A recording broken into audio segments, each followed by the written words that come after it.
Welcome! In front of me I have AMAZFIT Band 7 and I'm gonna show you how to unpair this smartband from the iPhone.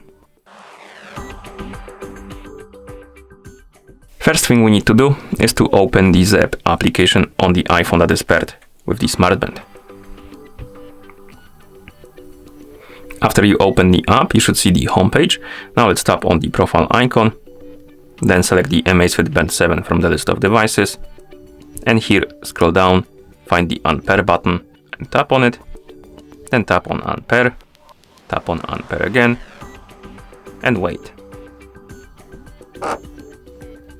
Now tap on Got it.